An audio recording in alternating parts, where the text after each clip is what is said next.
Ng pamasahe, humingi ka ng panibagong request. Ganun po yung gagawin nito. And then, pagka may bagong request, balik mo sa akin yung resita, saka natin bilihin lahat ng gamot mo.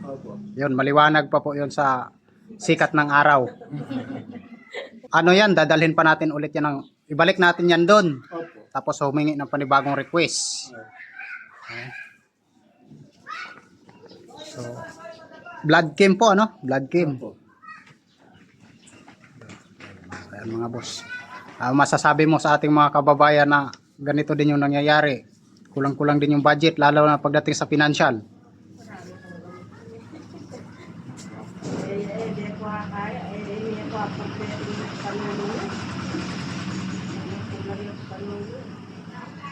Ayan mga boss. Ito yung problema ni tatay. Pang pa-blood chem. Pero hindi niya napuntahan to sa ospital dahil wala siyang panggastos, kaya lumapit siya sa akin. Ang opisina niya po dito sa Concepcion,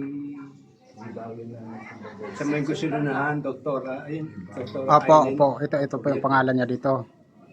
So ayan po, ang gagawin natin dito, siyempre isusolve ko yung problema mo. Opo. Bigyan kita ng pamasahe, humingi ka ng panibagong request. Ganun po yung gagawin nito. And then, pagka may bagong request, balik mo sa akin yung resita, saka natin bilihin lahat ng gamot mo. Opo. Yun, maliwanag pa po yun sa sikat ng araw.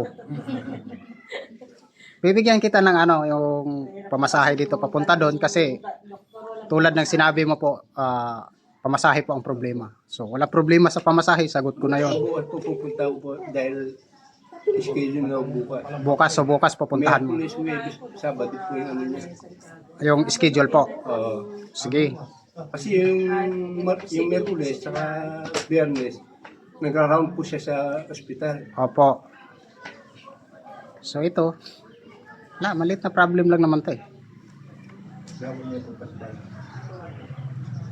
Pero pwede pakihintay mamaya-maya lang para sabay po natin sa kanila yung ating financial Opo.